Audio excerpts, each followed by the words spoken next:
गले के पिछले हिस्से में बलगम का आना, गला बार बार साफ करने की ज़रूरत महसूस होना। क्या आप भी गला ख़राब होने पर इस परेशानी का शिकार होते हैं? इस वीडियो में आज हम बात करेंगे ऐसी 3 वजूहात के बारे में जिससे आपके गले में बलगम आती है और समझेंगे कि ऐसा क्यों होता है। इसके अलावा हम बात करेंगे इलाज के बारे में कि कैसे हम इस मसले से बच सकते हैं। तो वीडियो को एंड तक लाजमी देखिएगा।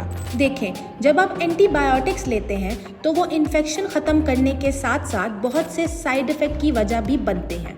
एंटीबायोटिक्स आपके जिस्म में मौजूद फ्रेंडली जरासीम को ख़त्म कर देते हैं और ये वजह बनता है आपकी मुदाफ़ती निज़ाम की कमज़ोरी का। आपका इम्यून सिस्टम वीक हो जाता है और आपकी बॉडी में फ्रेंडली बैक्टीरिया ख़त्म होने की वजह से फंगस की ग्रोथ बढ़ती है।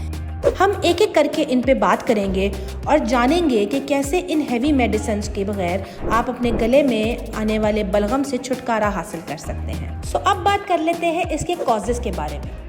GERD, गैस्ट्रोएसोफेगल रिफ्लक्स डिजीज़, जिसमें मैदे और खुराक की नाली के दरमियान वॉल्व बंद नहीं हो पाता और मैदे का तेज़ाब बार बार खुराक की नाली में आता है। ये इरिटेशन और सोजिश करता है और गले में रेशे की वजह बनता है। बार बार गला साफ करने की ज़रूरत महसूस होती है। बहुत से लोग इस मसले का शिकार है और अक्सर इनको एंटासिड्स तेज़ाबियत ख़त्म करने वाली गोलियां दे दी जाती हैं। असल में ये मसला मैदे का तेज़ाब कम होने की वजह से है। कम स्टमक एसिड इस वॉल्व को बंद ही नहीं कर पाता और एसिड आपकी खुराक की नाली में चला जाता है। इसका ट्रीटमेंट क्या है? आपको चाहिए बीटेन हाइड्रोक्लोराइड कैप्सूल 3 से 4 और एप्पल साइडर विनेगर।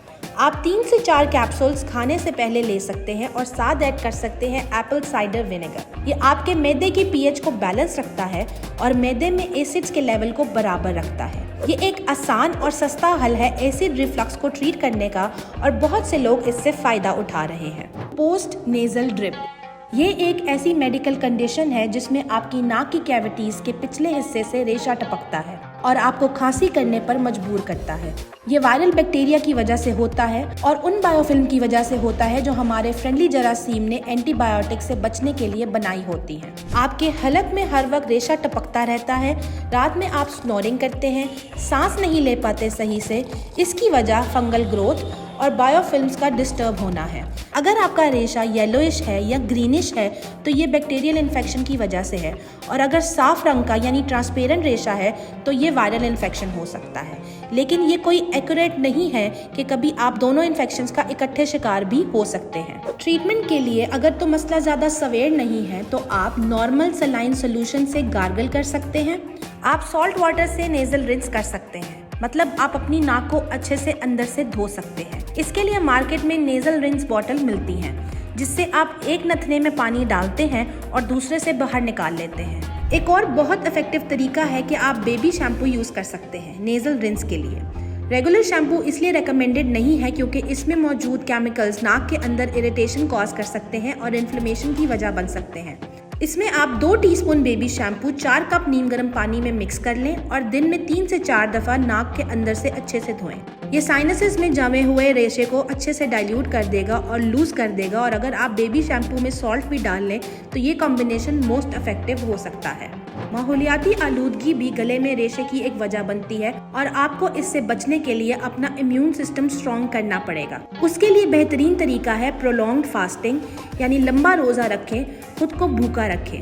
इसके अलावा फूड एलर्जी की वजह से भी ये हो सकता है और इसमें कॉमन फूड एलर्जी है डेयरी प्रोडक्ट्स, मतलब दूध, मलाई और लस्सी से बनी हुई चीज़ें। इसके अलावा चीनी से बचें क्योंकि ये इन्फ्लेमेशन करती है, कैल्शियम सॉफ्ट टिश्यू डेवलपमेंट और हार्ट अटैक की वजह बनती है। लहसुन को आप अपनी खुराक में शामिल करें। कच्चा लहसुन खाने के साथ खाएं। ये आपके इम्यून सिस्टम को स्ट्रॉन्ग करता है और एंटी माइक्रोबियल है। तो अगर आप नाक के रेशे और गले के बलगम से परेशान हैं तो आपको सिर्फ ये जानना है कि ये रेशा आ कहाँ से रहा है। क्या ये मैदे की वजह से है, क्या नाक से टपक रहा है या हलक की तरफ से आ रहा है। आज की वीडियो का यही मकसद है कि आप ये जान सकें कि आपके रेशा बनने की वजह क्या है और उसका सही इलाज कैसे करना है। तो उम्मीद करती हूँ कि आपको ये वीडियो पसंद आएगी। अपना फीडबैक हमें कमेंट सेक्शन में ज़रूर दीजिएगा। हमारी वीडियो देखने का बहुत शुक्रिया। अल्लाह हाफिज़।